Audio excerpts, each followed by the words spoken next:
Sean bienvenidos a Conexiones Reales, Vidas sin Etiquetas, un espacio creado por la Fundación Ángeles del Canal para conversar, aprender y reflexionar sobre la discapacidad con una mirada accesible y también humana. Y en el día de hoy tengo invitados sumamente especiales en este primer bloque porque yo estoy segura que el podcast del día de hoy, creado por la Fundación Ángeles del Canal, nos va a invitar a derribar esas barreras y a poder fortalecer cada espacio que le vamos a dar en la sociedad a las personas con discapacidad. Quiero presentar a José Tausen. Él es director encargado de la Secretaría Nacional de Discapacidad. Él es egresado de la Universidad Santa María la Antigua, la USMA. Él es licenciado en Finanzas y también ha colaborado durante muchísimo tiempo con ONGs y fundaciones. Bienvenido, José. Gracias, Katy, por esta invitación. Gracias, Ángeles del Canal, por esta invitación. Estamos aquí dispuestos a escuchar tus preguntas para hacer nuestros pequeños aportes. Claro que sí. Y también se encuentra con nosotros, él es Raúl Porte, él es psicólogo clínico, él es especialista en atención a personas con discapacidad, niños y adolescentes. Además, eres docente universitario, eres conferencista y también tienes una sólida trayectoria dedicada a la salud mental, a la formación de nuevos profesionales y a la promoción del bienestar psicológico, combinando, qué interesante, Raúl, la práctica clínica con la docencia y la evaluación psicológica. Bienvenido. Muchísimas gracias, Katy. Qué bueno tenerte acá con nosotros. Muchas gracias por la invitación. Bien, vamos entonces de inmediato a romper el hielo porque definitivamente queremos que este podcast pueda llegar a muchísimas personas y que todas aquellas personas que puedan ver este podcast queden con algún mensaje importante que ustedes dos, especialistas en su área, puedan brindar. Quiero comenzar con usted, señor director de la Secretaría Nacional de Discapacidad. Cuando hablamos de inclusión en Panamá, ¿cuál es la realidad que viven hoy las personas con discapacidad? Es que existe una barrera actitudinal de muchas personas hacia el tema de discapacidad. Y digo tema de discapacidad porque no solamente las personas tienen esta barrera directamente hacia las personas, sino lo vemos muchas veces en el ámbito de salud, educación, vivienda, trabajo, y esas son las principales barreras que tenemos que romper. Las barreras físicas, las barreras, yo diría que son secundarias, pero las principales son las actitudinales. Muchas veces las personas con discapacidad se preparan, tienen sueños, tienen esperanza, y muchas veces son truncados por una mala acción o una mala actitud de una persona que los recibió, que los atendió. Director, usted tiene muchísimos años trabajando en la Secretaría Nacional de Discapacidad, pero para romper esas barreras actitudinales que usted dice que son las más fuertes en este momento, ¿qué podríamos hacer? Lo que estamos haciendo en este momento, a través de las mismas ONGs, a través de la empresa privada, a través de nuestros CONADIs, es sensibilizar, creando una sensibilización para que las personas entiendan que todas las personas con discapacidad tienen derecho y tienen deberes a tener una vida digna y echar para adelante, viviendo el día a día con su familia, con sus padres, con su pareja, con sus hijos, pero siempre echando hacia adelante. Pero Raúl, el director hablaba de una palabra importante, de dos palabras importantes, barreras actitudinales. ¿Esto cómo impacta la salud emocional de las personas con discapacidad? Te voy a poner un ejemplo, cuando van a buscar un trabajo. Tú que eres especialista y que esto es lo que tú atiendes en tu día a día. Con respecto a la barrera que existe actitudinal, que también va muy relacionado a la forma en que todavía, de alguna manera, las personas se están comunicando o se hacen referencia en cuanto a las personas con discapacidad, porque hay como una etiqueta de inicio cuando vas como a buscar el trabajo. Lo primero que se ve es la discapacidad y no se toma en conciencia todo la persona como de una forma integral, ¿no? Entonces es muy importante que para que cuando hablemos de inclusión, hablemos de discapacidad, sean pasos que se dan en lo cotidiano, en que podamos entender con más claridad y trabajar más en función de las habilidades y competencias de las personas, más bien enfocándonos en eso y no por la discapacidad propiamente. ¿Cómo nosotros podríamos hacer para que el empleador vea sus capacidades? O sea, ¿cómo podemos hacerlo? Las personas con discapacidad, vamos a ponerlo de esta manera, están sensibilizadas, pero ¿cómo hacemos para para sensibilizar al empleador? Justamente por esto son estos espacios como el podcast, todo el trabajo que se hace en las organizaciones, en las ONG, de sensibilizar y trabajar. Entonces ya estamos sensibilizados en función de hablar del tema. Hay mucha tela que cortar. Panamá ha avanzado mucho en tema de legislaturas, en políticas a favor de la discapacidad. Sin embargo, la implementación va más a lo cotidiano, y no solamente que hablemos de infraestructuras, de accesibilidad, sino también que lo veamos en algo de lo cotidiano, en la forma en que nos comunicamos, en que nos relacionamos, porque toda esta comunicación crea un feedback. Esta es la barrera actitudinal que probablemente muchas personas puedan estar sensibilizadas, sin embargo, no hacen o no tienen conocimiento del hecho de que cuando nosotros los humanos nos comunicamos, recibimos un feedback. Cuando me ves distinto, cuando voy a buscar un trabajo y me ves apenas que me ves, lo primero que ves es la discapacidad, automáticamente me das un feedback. Y eso es trabajar en lo cotidiano, trabajar en el que integralmente las personas es las habilidades y sus competencias, tanto sus habilidades blandas como sus habilidades duras, y no solamente enfocarse en la discapacidad, sino más bien en la adaptación de estas competencias a lo que buscas en un campo laboral. Director, ¿concuerda con eso? Raúl dijo algo muy interesante: etiquetas. Eso es lo que lamentablemente suele poner la gente a las personas con discapacidad. Hablan peyorativamente, hablan del sordito, el mudito, el inválido, todavía a esta altura de la vida, olvidándose que son personas con discapacidad, y tampoco deberíamos llamarlo así, deberíamos llamarlo por su nombre: el señor Juan, el señor Pedro, el señor Mario. De esta manera las personas se sienten más integradas que ponerle una etiqueta previa mencionando que tienen una discapacidad. Sea peyorativa o no, debemos llamar a las personas por su nombre. Porque eso puede suceder, porque puede ser, bueno, en mi oficina trabaja una persona con discapacidad auditiva, pero ¿por qué no dice en mi oficina trabaja tal persona?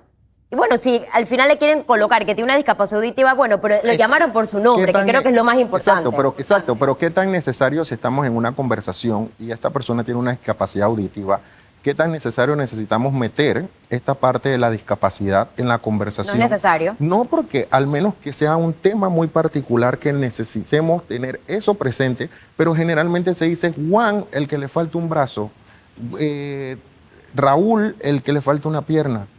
Siempre va acompañado la persona con la etiqueta. Es como el inicio no es Juan, siempre es Raúl, Juan, el que va, siempre una añadidura de una etiqueta, ¿no? Raúl, ahora bien, entonces, ¿cómo influye el lenguaje en la inclusión? Ya que estamos hablando específicamente de este tema. La comunicación en los humanos influye en que toda comunicación, algo que es imposible para los humanos es no comunicar. Los humanos todo el tiempo estamos comunicando, aunque no decimos nada, estamos comunicando. Una mirada, un gesto, todo esto comunica y crea en las personas, en cada uno, crea un sentido, crea una información. Cuando me ves distinto, cuando incluso puedes infantilizar a una persona, cuando lo tratas como alguien muy delicado por su condición, todo eso crea, el lenguaje influye mucho en el humano, porque de esa manera me estás dando un feedback de quién soy yo, o me estás reforzando una idea. Y eso afecta emocionalmente a las personas. Probablemente las personas no están, y por esto es que es muy importante la sensibilización y crear estos espacios para explicar lo que probablemente las personas desconocen. Una persona te podrá decir, pero es que yo no lo hice con ninguna intención. No, y es que realmente no lo hiciste con ninguna intención. Y sabes también que he escuchado, Raúl y director, bueno, pero si toda la vida se ha dicho así, pero ¿por qué ahora lo tenemos? ¿Verdad? Eso también usted lo ha escuchado. Totalmente, volvemos a lo que dijo Raúl inicialmente, las etiquetas. ¿Por qué vamos a infantilizar a una persona con discapacidad cuando es una persona con su edad cronológica igual a cualquier persona? Podemos hablar de el joven, el adulto, llamémoslo normal, como llamaríamos a cualquier persona. ¿Por qué siempre infantilizar a las personas cuando son personas que tienen una vida totalmente activa, una vida normal? Eso es lo que ellos aspiran, claro, y lo que la familia aspira, que cada persona con discapacidad tenga una vida plena. Exacto, y justamente lo que mencionas, las personas por habitual, porque toda la vida se ha hecho, desconocen o invalidan inconscientemente la experiencia de la otra persona. Entonces, el que exista algo o que funcione durante mucho tiempo no quiere decir que sea más eficiente. Justamente estos espacios se crean para esto, para poder explicar una parte que probablemente no conocíamos, la parte del lenguaje, la comunicación, cómo influye la comunicación en la mente humana, en la conducta de las personas, en el que todas estas conversaciones, estos términos, estas etiquetas, estas miradas, todo eso genera un impacto. No estamos hablando de que siempre es un impacto negativo, sino más bien de que esta comunicación genera una forma, una identificación interna de quién soy yo. Me la puedes reforzar de alguna manera si yo la tengo. Mira, y todo lo que sea espacios de sensibilización como estos son sumamente importantes, porque yo siempre digo, si tú de 100 personas sensibilizas una o sensibilizas dos, estás sensibilizando y ese puede ser agente multiplicador. Director. Totalmente. Un ejemplo clásico de lo que estamos hablando. Tú vas a un restaurante, una persona con discapacidad y una persona sin discapacidad. Muchas veces se acerca el salonero y le pregunta a la persona sin discapacidad, ¿y el señor qué va a comer? Pregúntale, ¿vas a un banco a cambiar un cheque? ¿A quién le pregunta? ¿A quién le pregunta? Al acompañante. ¿El señor cómo va a querer el cheque? Pregúntale a él. Y justamente lo que hablamos de la comunicación. ¿Cómo la comunicación influye? Al final, cuando haces esta pregunta en un restaurante, siguiendo el ejemplo, licenciado, siguiendo este ejemplo del restaurante, cuando le preguntas eso a la persona sin discapacidad, generas una comunicación, un feedback en la persona con discapacidad de que no soy suficiente o no puedo, siempre voy a depender de alguien, y lo hacen inconscientemente, y esto es importante. Y fue un excelente ejemplo porque justamente es algo que pasa muy a menudo. Totalmente. La persona no tiene una discapacidad para hablar. ¿Por qué no le preguntas? Y probablemente este mesero no lo hace con una mala intención, sino que es enseñarle igual. Exactamente. Esto es sensibilizar, en el que no es algo que ha pasado inconscientemente. Estos son los avances, estas son las nuevas metas que hay que trabajar en la discapacidad, porque sí se ha desensibilizado en temas de accesibilidad, en temas de espacio, en temas de derecho, todo eso se ha trabajado. Raúl, regresemos entonces a la salud mental. Has dicho cosas muy importantes, accesibilidad, educación, salud, pero si nos vamos a la realidad, todo esto influye en la salud emocional, la salud mental de las personas con discapacidad. Claro. Si tú no tienes una buena accesibilidad, se sienten atrapados. Si no hay buena educación, también se sienten atrapados. Entonces, tú que atiendes a personas con discapacidad, ¿estos son algunas de las situaciones que ellos te pueden comentar? ¿Y cómo tú haces para abordarlos, para poder ayudarlos? Y esto es un tema que hay que abordarlo integralmente. Por ejemplo, vamos a seguir este tema de la educación. Se ha avanzado en el que puedan estar dentro del aulas. Sin embargo, no se sensibiliza al resto de los estudiantes de que conozcan la situación para que ellos puedan también ser agentes de cambio. No hay esa parte. Director, pero creo que allí también usted puede tocar ese tema, porque las jornadas de sensibilización que hacemos en escuelas justamente es para eso. Esto, para que no suceda. La verdadera inclusión educativa tiene que haber actitud dentro de él, comenzando por el docente, comenzando por los administrativos, que muchas veces cuando una persona con discapacidad llega a una escuela, no le quieren dar la oportunidad de matricularlo, porque tiene una discapacidad, no saben cómo lo van a atender. Pues no debería ser así. Las personas con discapacidad tienen derecho a una salud igual que cualquier persona. Tienen derecho a tener una accesibilidad en la educación para después tener un trabajo digno. O sea, es una cadena de ciclo de la vida que todos debemos cumplir y poder llegar a nuestras metas. El sueño ideal es que una persona nazca en salud y sea atendido 100% bien. Los que pueden, Obviamente no todos podrán por su condición. Los que pueden tengan una educación totalmente inclusiva que le permita a esa persona después en un futuro poder acceder a un trabajo digno de acuerdo a los niveles de educación que tuvo. No ser excluido, no ser discriminado. Y que al final de la historia pueda convertirse en una persona que pueda tener su familia, comprar una casa. Y lo ideal, el sueño ideal sea que las personas con discapacidad se conviertan en pagadores de impuestos y no en receptores de subsidios. Director, y creo que ha dicho detalles sumamente importantes, porque creo que esta es una...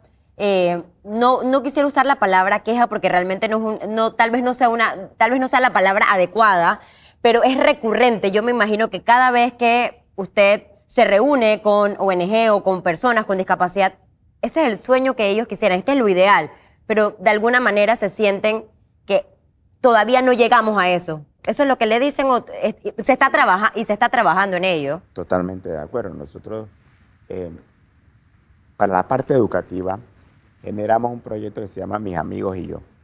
Este proyecto es un cuento, comenzamos por la parte de los niños, donde a través de un cuento incluimos a la persona con discapacidad. Y los niños se dan cuenta después de haber hecho este ejercicio, esta dinámica de Mis Amigos y Yo, que el cuento lleva a que la persona que más fortaleza le da al grupo es la persona con discapacidad. Entonces, es una manera, a través de un cuento sencillo, la persona se integra, lo tratan igual, pero esto es algo que tenemos que hacer todos los años en todas las escuelas y conseguir más personas que se conviertan en efecto multiplicador, para que de niños las personas crezcan incluidas. Raúl, sobre este tema desde niños, para que las personas se pueda generar esa empatía, ¿qué hacemos si en la escuela nosotros vamos y hacemos jornadas de sensibilización, pero cuando llegamos a casa tenemos padres no sensibles? ¿Qué hacemos? Trabajar también con los padres, porque las familias funcionan de manera nuclear. La mayoría de nuestras reglas, límites, formas de comportarnos nacen en el núcleo familiar y luego se van expandiendo a otros sistemas. Entonces, sí es muy importante también que podamos abordar en esa parte, porque es justamente lo que hablábamos al inicio. Hay que hacer pequeños pasos que sean cotidianos. Cuando la persona regresa al hogar y el padre no está sensibilizado, muchas veces el mayor daño que se le puede hacer a una persona con discapacidad es tener un padre sobreproteccionista. Porque el padre, por amor, piensa que sobreprotegiéndolo le está haciendo un favor, pues es todo lo contrario. No le deja volar, no le deja abrir las alas y no le deja ser esa persona que pudo haber hecho mucho más. A día, hace poco nos pasó, teníamos un taller de vida independiente y al final una de las madres decidió no dejar ir al hijo solo a este taller. Y de eso se tratan los talleres de vida independiente. Te enseñamos a hacer tú, a volar y a abrirte al mundo.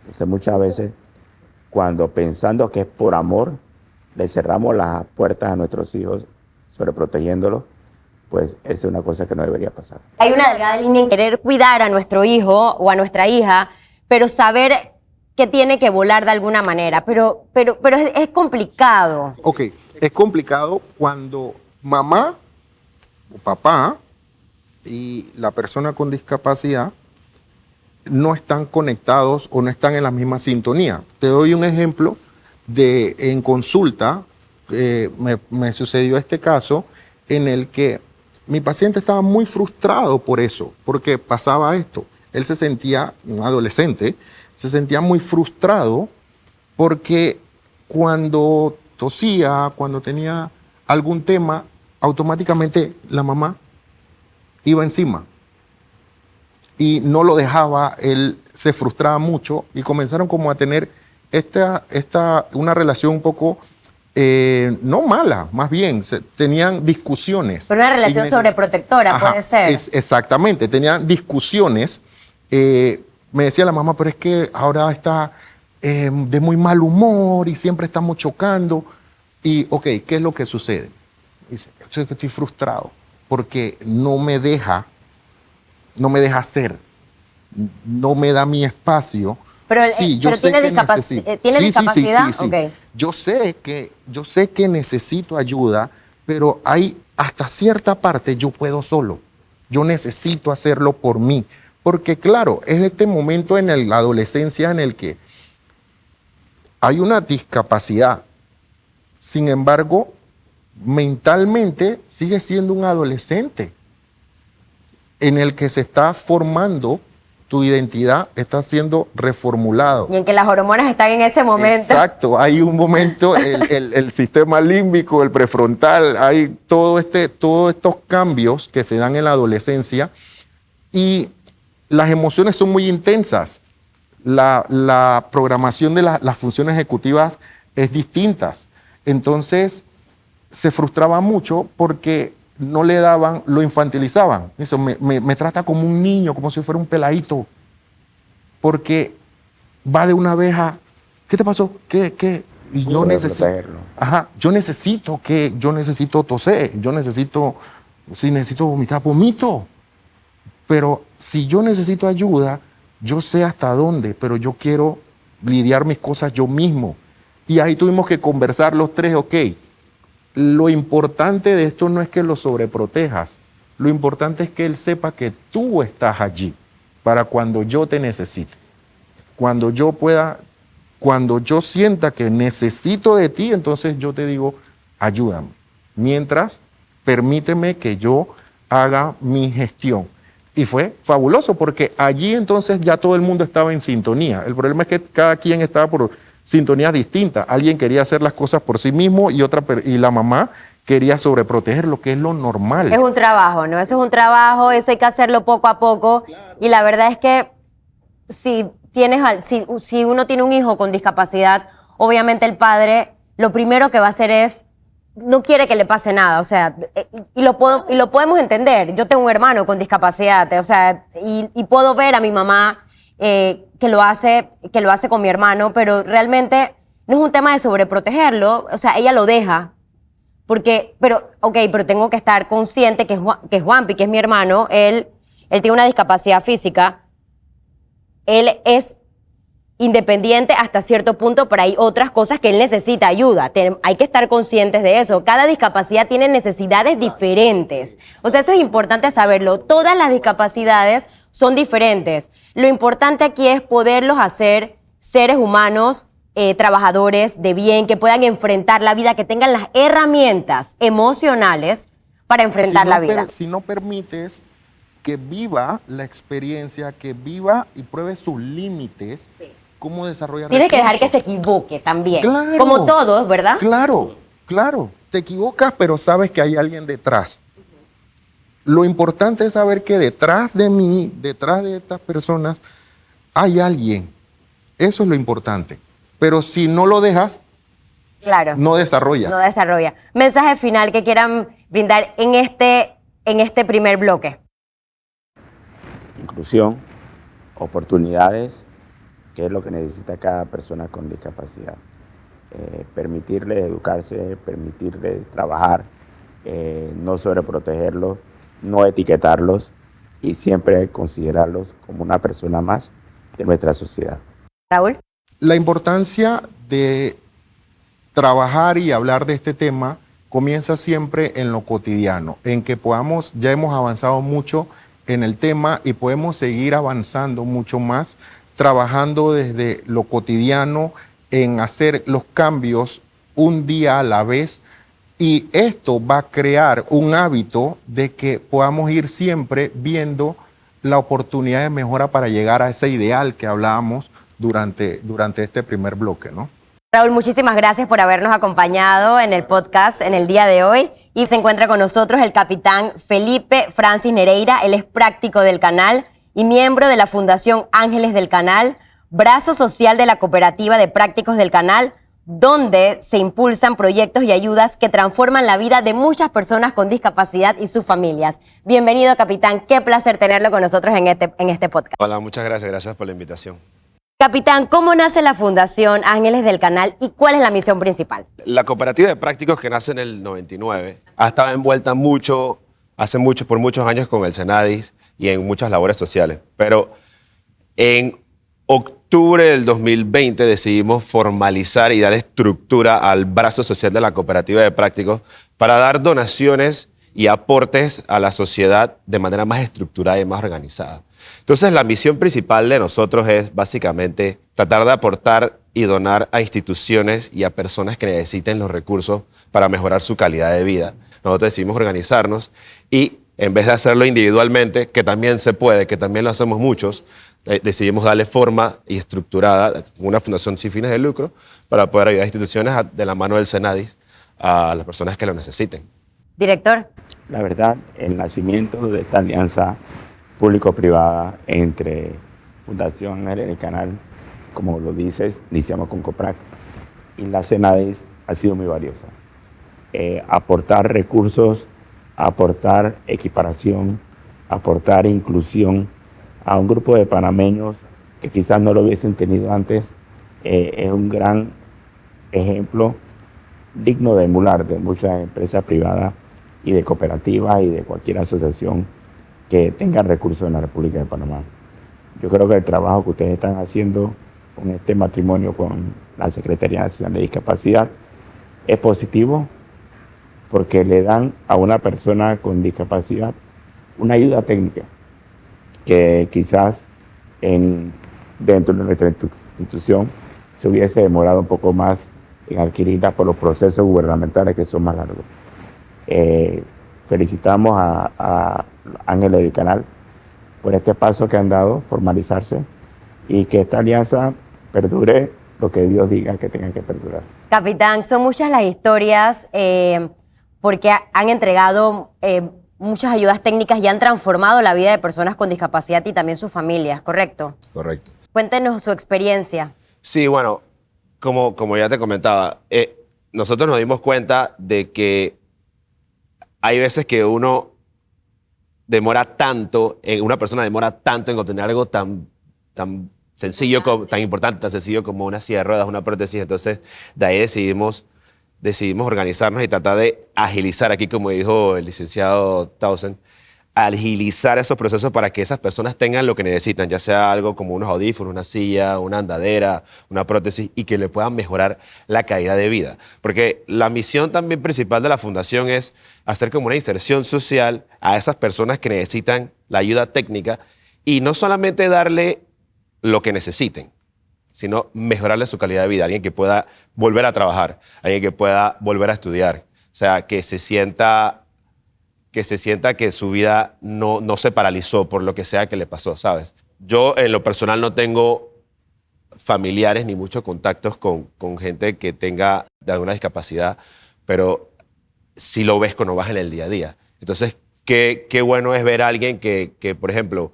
pueda seguir trabajando con una prótesis, alguien que sea un mecánico que tuvo un accidente y pueda ir a seguir a mecaniquear, como decimos, porque tiene una prótesis y puede seguir con su vida y puede ser independiente, ¿sabes? Entonces, más o menos esa es la idea que nosotros tuvimos y la visión que nosotros tuvimos, y tratar de mejorar la calidad de vida de todo el mundo, para que todo el mundo tenga una buena vida. Director, y ha sido maravilloso poder contar con el apoyo de la Fundación Ángeles del Canal, porque como usted bien lo ha dicho, hay momentos que una persona, por ejemplo, va a necesitar alguna prótesis, pero tal vez el proceso va a demorar un poco, pero con el apoyo, con Ángeles del Canal, es más rápido, la persona puede reincorporarse para poder seguir teniendo autonomía, director. Es importante que la gente conozca que el gobierno tiene procesos lamentablemente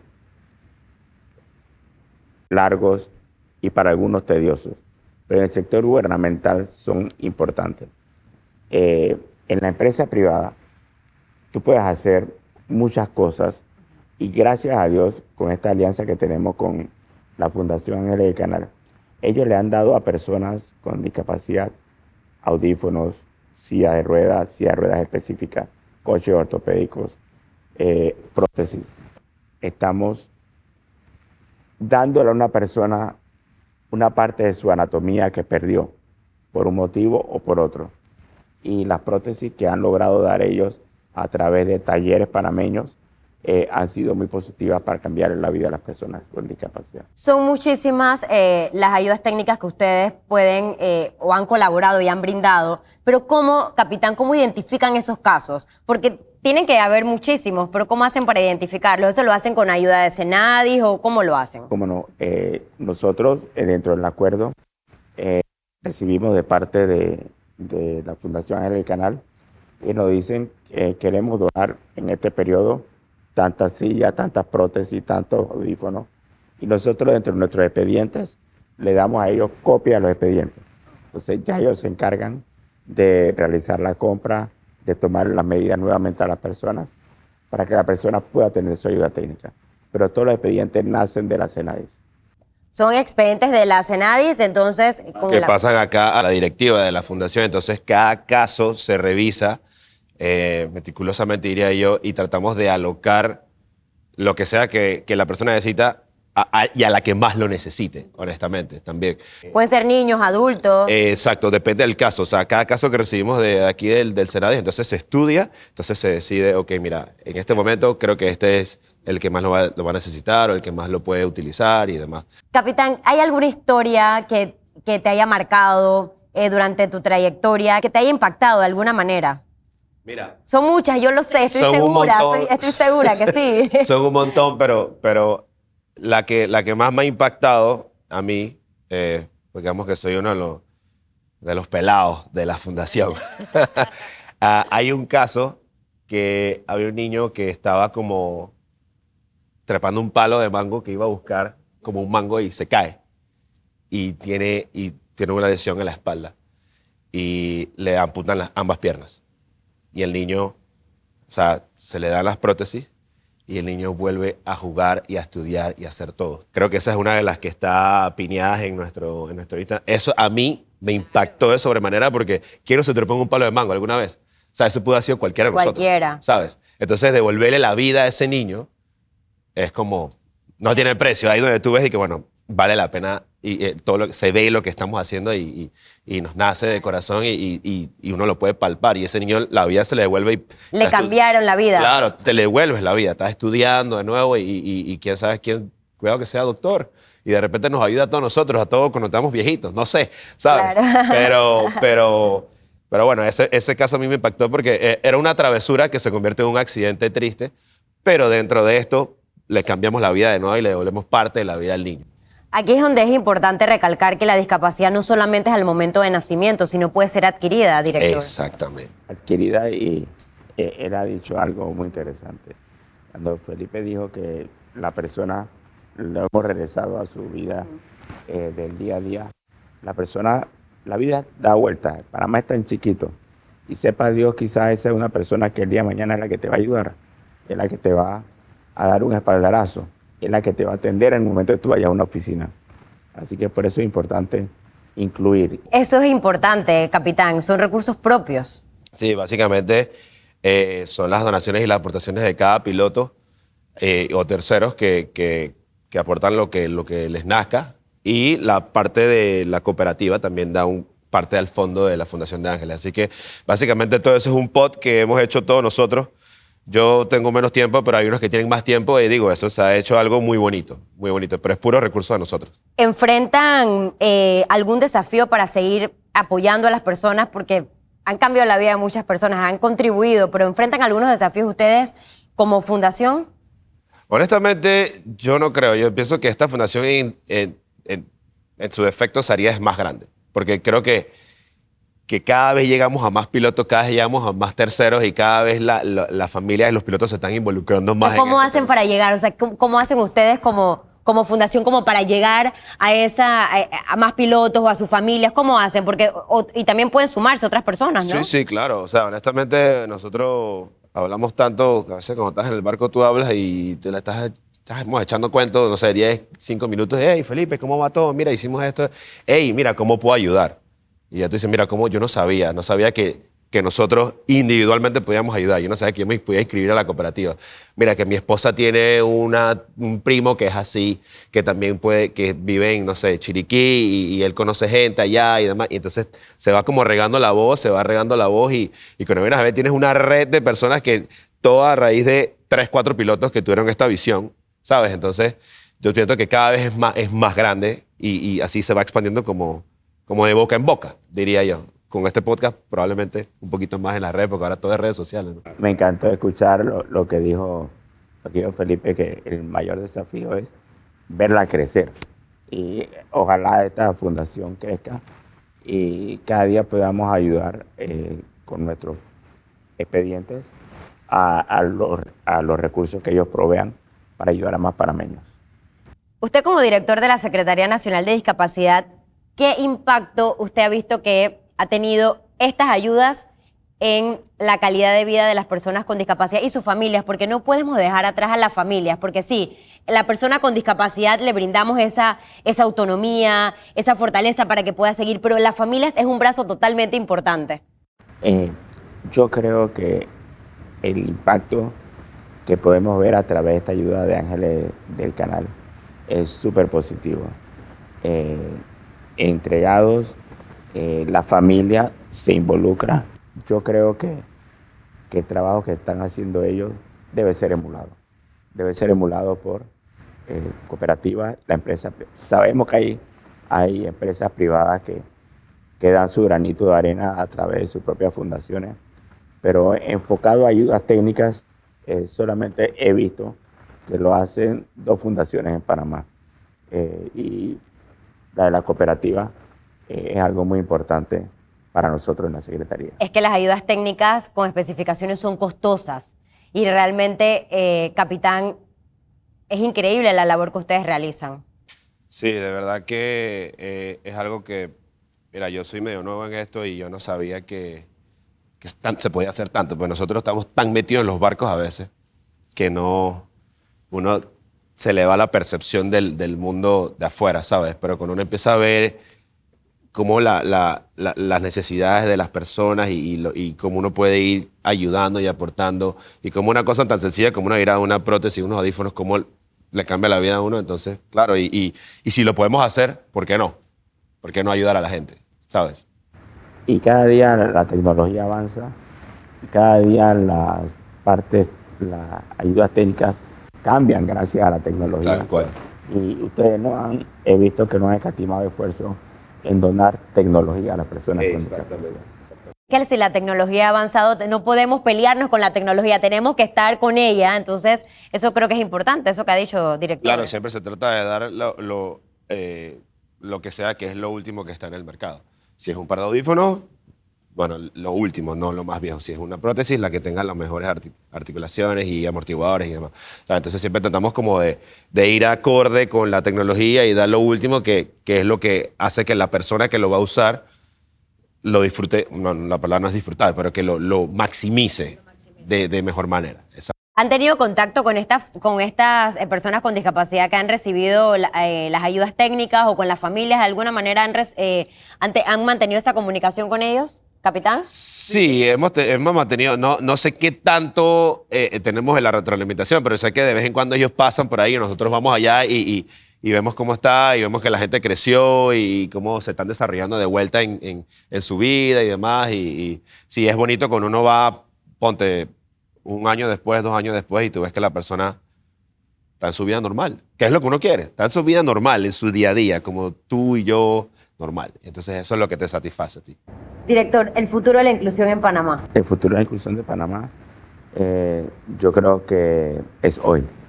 No debemos esperar ni ver con luces largas cuando vamos a darle duro a la inclusión. Creo que hay que darle desde el día de hoy. Nunca dejar de trabajar, nunca dejar de sensibilizar, nunca dejar de educar, nunca dejar de servir. Pero yo creo que el futuro de la inclusión debe ser a partir de hoy. Capitán, último mensaje que quiera brindarles a todos. Esperemos que lleguemos a personas y que estas personas que de verdad necesitan o que piensan que necesitan ayuda, que no tengan miedo, que pregunten y que se acerquen y que, bueno, lo que sea que podamos hacer para ayudarle y cambiar la vida, lo haremos. Definitivamente le han cambiado la vida a muchísimas personas con discapacidad en nuestro país y también a sus familias. Muchísimas gracias, Capitán Francis, por su tiempo, por las palabras que nos brindó en el día de hoy. Director, muchísimas gracias. ¿Quiere decir algún mensaje final? La verdad, gracias a la Fundación Ángeles del Canal por esta oportunidad de compartir con ustedes las cosas buenas que hacen. Así mismo es. Bueno, muchísimas gracias a todos por habernos acompañado en este podcast Conexiones Reales, Vidas sin Etiquetas. Este es un espacio creado por la Fundación Ángeles del Canal, que definitivamente este espacio tuvo como objetivo poder conversar, reflexionar, aprender de todo un poquito, porque las personas con discapacidad tienen muchísimas capacidades. Solamente nosotros tenemos que, por supuesto, darles no solamente la oportunidad, sino equipararlos. Así que muchísimas gracias a todos por habernos acompañado en este podcast.